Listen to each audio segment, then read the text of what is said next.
السلام عليكم ورحمة الله وبركاته أبطال أولى إعدادي، يا رب تكونوا بخير. النهاردة إن شاء الله هنبدأ بأول فيديو معانا في حل اختبارات كتاب الامتحان. بنبدأ مع بعض في الاختبار الأول صفحة 64. يا ريت بقى لايك وكومنت جميل منك واشتراك لو لسه جديد معانا، ونقول مع بعض أول سؤال. الخريطة. ثاني دول إفريقيا في إنتاج الأسماك هي نيجيريا. خلي بالك هنا اللي هو حدد تاني الدول من المزارع السمكية، مش إنتاج الأسماك بس. دولة تقع بها أقدم مستوطنة بشرية بشرق إفريقيا، طبعا دي كده دولة كينيا، وهنا بيقصد بيها مدينة لامو القديمة اللي موجودة في المناطق المسجلة على التراث العالمي في درس السياحة. أولى دول إفريقيا جذبا للمهاجرين هي دولة جنوب إفريقيا. لا تفسر رغبة محمد علي في القضاء على المماليك الذين فروا من مصر إلى السودان ده بسبب خوفه من تجمعهم أو تحالفهم مع بريطانيا والعودة لاستعادة حكم مصر. رقم 2. قيام بعض دول إفريقيا بالاعتماد على الزراعة الذكية مناخيا. السؤال ده من الأسئلة المهمة جدا، يبقى هنقول لمواجهة التأثيرات السلبية للتغيرات المناخية على الزراعة عشان يحققوا الأمن الغذائي. اختر الإجابة الصحيحة مما بين القوسين. قام بإعلان مبدأ حق كل شعب في تقرير مصيره أثناء الحرب العالمية الأولى ضد الرئيس الأمريكي ويلسون.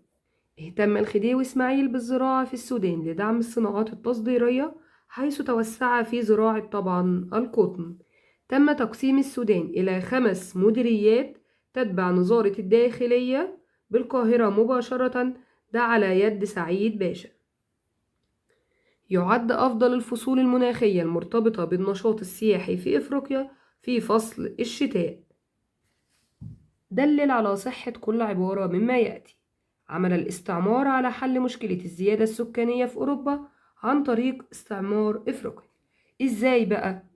حيث قامت الدول الأوروبية الاستعمارية التي تضاعف عدد سكانها وانتشرت البطالة بينهم بإيه بقى؟ بإيه بقى؟ بتهجير سكانها إلى بعض دول إفريقيا. فمثلا هاجر بعض الإنجليز لجنوب إفريقيا، وهاجر بعض الفرنسيين لشمال وغرب ووسط إفريقيا. 2. أثر الموقع الفلكي لإفريقيا على امتلاكها القدرة على إنتاج الطاقة الشمسية، حيث أدى الموقع الفلكي لقارة إفريقيا إلى تلقيها معدلات إشعاع شمسي مرتفعة، طبعا أنا نسيت هنا كلمة سنويا، مما يجعلها من أفضل القارات استفادة من الطاقة الشمسية. اكتب ما تشير إليه كل عبارة. معاهدة فرضت على محمد علي عام 1840 جعلته يتخلى عن معظم الأراضي التي كانت حكمها خارج مصر، دي معاهدة لندن 1840. سيطرت دولة على أخرى سياسيا واقتصاديا وثقافيا لنهب ثرواتها الطبيعية واستغلال أراضيها وشعبها، ده تعريف الاستعمار. منطقة اقتصادية يطلق عليها السوق المشتركة لدول شرق وجنوب إفريقيا، منظمة الكوميسا.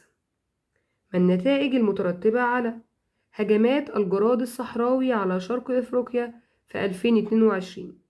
حصل إيه بقى؟ ترتب على ذلك تدمير مساحات واسعة من المحاصيل الزراعية. رقم 2. نتائج قيام سلطات الاحتلال البريطاني باعتقال سعد زغلول ورفاقه ونفيهم إلى جزيرة مالطا. احنا قلنا أصلا إن دي أو اللي حصل ده كان بمثابة الشرارة اللي أشعلت ثورة 1919، أدى إلى اشتعال ثورة 1919. ويا ريت ما تقولش لحد هنا، تمام؟ احنا بنتعود إن احنا نكتب إجابة كاملة عشان درجتنا ناخدها كاملة. النظام الابتدائي اللي هو السؤال يدوب نكتب كلمتين أو نكتب اللي احنا فاهمينه، في الوضع الجديد في الإعدادي ما ينفعش نهائي.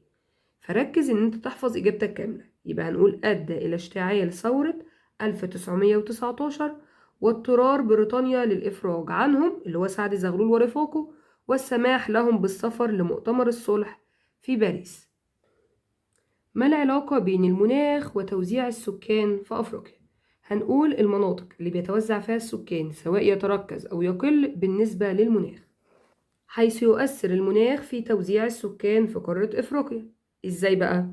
أول حاجة هنقول ترتفع الكثافة السكانية في السهول الشمالية الغربية والجنوبية الشرقية. كمان تتوسط الكثافة السكانية في المناطق المرتفعة مثل هضبة الحبشة والبحيرات الاستوائية، ده بسبب المناخ المعتدل أو اعتدال المناخ. رقم 3، يندر السكان في المناطق الصحراوية بسبب الظروف المناخية السيئة. يقوم الشباب بقارة إفريقيا بهجرات إلى أوروبا وأمريكا الشمالية ودول الخليج بقارة آسيا. في ضوء العبارة أجب: حدد الأثر الناتج عن زيادة الهجرة غير الشرعية من أفريقيا لأوروبا. ده بالنسبة لأوروبا بيعمل إيه؟ أثر سلبا على الاستقرار وأمن الدول. رقم 2، اذكر 2 من محاولات الدول الإفريقية لحل المشكلة السكانية. هو طالب 2 بس، أنا عندي 4 محاولات. فمثلا هنقول وضع خطط لخفض معدل الزيادة السكانية، ده عن طريق إن هم ينظموا الأسرة وزيادة الوعي بأهمية الأسرة الصغيرة. كمان رفع سن الزواج ووضع قوانين تجرم الزواج المبكر. طب الاتنين التانيين اللي هي الاهتمام بدعم المرأة اجتماعيا وتوفير فرص التعليم والرعاية لها. كمان إقامة المشروعات الاقتصادية لسد حاجة السكان وإنشاء مدن جديدة وإعادة توزيع السكان. حابب تكتب الاتنين التانيين أو الاتنين دول مفيش مشكلة، معاك 4 محاولات اكتب منهم 2. طب ولو كتبتهم كلهم مفيش مشكلة. ما الدروس المستفادة من كفاح الزعيم نيلسون مانديلا ضد التمييز العنصري؟ أول حاجة إن يبقى عندنا صبر. الراجل اتحبس 27 سنة وبعدين رجع مصمم برضه على اللي في دماغه. يبقى الصبر لتحقيق الأهداف، وكمان إن أنت ما تتخلاش عن الحاجة اللي أنت عايزها بدل مقتنع إن هي كويسة. يبقى عدم التخلي عن المبادئ السلمية في تحقيق الأهداف. آخر سؤال معانا، اذكر أو اكتب استخدام كل معدن. أول حاجة الماس بيستخدم في صناعة المجوهرات وبعض الصناعات الثقيلة، أما الفوسفات صناعة الأسمدة وكمان المنظفات.